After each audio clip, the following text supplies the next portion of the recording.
दोस्तों किसी ने बड़े कमाल की बात कही है कि बदन मेरा मिट्टी का और ये जो सांसें हैं ये मेरी उधार है। और घमंड करूं तो किस बात का, यहाँ तो हम सारे लोग किराएदार हैं। नमस्कार दोस्तों, मेरा नाम संतोष यादव और स्वागत है आपका द डायमंड टॉक पर। दोस्तों आज की कहानी जो बहुत कुछ सीख देकर जाती है हमें जीवन में, और ये कहानी है गुरुकुल के उस विद्यार्थी की जिसका गुरुकुल में अंतिम दिन था। और अंतिम दिन था तो वो अपने गुरु से आज्ञा लेने के लिए जाता है।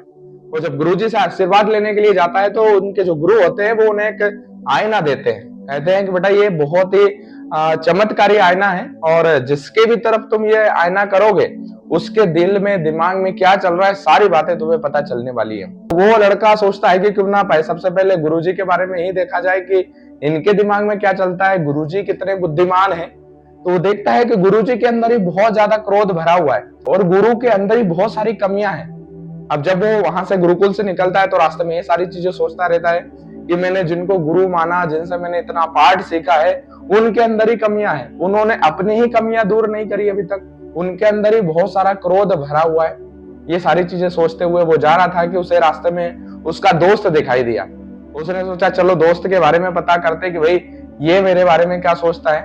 वो दोस्त के पास जाता है, उसके सामने आईना करता है और जब दोस्त के बारे में उसे पता चलता है तो वो आश्चर्यचकित हो जाता है कि जो उसका दोस्त था वो भी बहुत ज्यादा स्वार्थी था।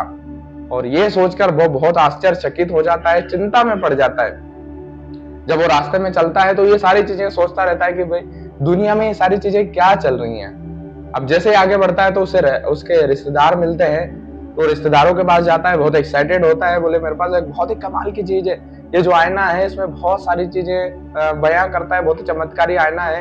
और जब रिश्तेदारों की तरफ उस आईने को करता है तो उसे पता चलता है कि उनके रिश्तेदारों के अंदर भी काम, क्रोध, लोभ, माया बहुत सारी चीजें भरी हुई है। और आश्चर्यचकित हो जाता है वो और सोचता है कि साला ये दुनिया तो डबल स्टैंडर्ड है, यहाँ तो लोगों के दिमाग में पता नहीं क्या क्या चल रहा है, पूरी दुनिया ही अलग प्रकार की है। और बहुत ज्यादा सोचने लगता है। सोचते सोचते वो अपने घर पहुंचता है और सोचता है कि यार लगता है कि इस दुनिया में मेरे माता पिता है निर्मल है, उनका ही मन निर्मल हो सकता है क्योंकि वो मेरे माता पिता है, एक दूसरे का बहुत ज्यादा सम्मान करते हैं। बाकी जो पूरी दुनिया है ये तो स्वार्थ से भरी हुई है और डबल स्टैंडर्ड है। अब जब वो अपने माता पिता के पास जाता है तो अपने पिता के तरफ उस आईने को करता है तो देखता है कि पिता के अंदर भी कमियां हैं। वो बहुत ज्यादा आश्चर्यचकित हो जाता है। माता की तरफ करता है तो माता में भी बहुत सारी कमियां नजर आती हैं। अब उसे समझ में आ गया था और वो बहुत ज्यादा परेशान हो गया था और फाइनली उसने डिसाइड किया कि भैया इस आईने को लेकर वापस गुरुजी के पास जाना चाहिए। और वापस जब वो गुरुकुल जाता है तो अपने गुरु से कहता है कि गुरुदेव ये आईना क्या बता रहा है, दुनिया में कितनी कमियां हैं, सब लोग डबल स्टैंडर्ड है, सबके दिमाग में पता नहीं क्या क्या चीजें चल रही है, कोई भी दिल से साफ नहीं है। और गुरुजी मैंने देखा है कि आपके अंदर भी बहुत सारी कमियां हैं, आपने अपनी ही कमियों को दूर नहीं किया। ये सारी बातें सुनने के बाद जो उनके गुरु होते हैं वो गुरु उससे वो आईना लेते हैं और वो आईने को उसके तरफ करते हैं और बताते हैं उसको कि देख तेरे अंदर कितनी कमियां हैं। और पता चलता है कि उसके अंदर लोभ, मोह, बहुत सारी चीजें, स्वार्थ और गुस्सा उसके अंदर भी भरा हुआ है।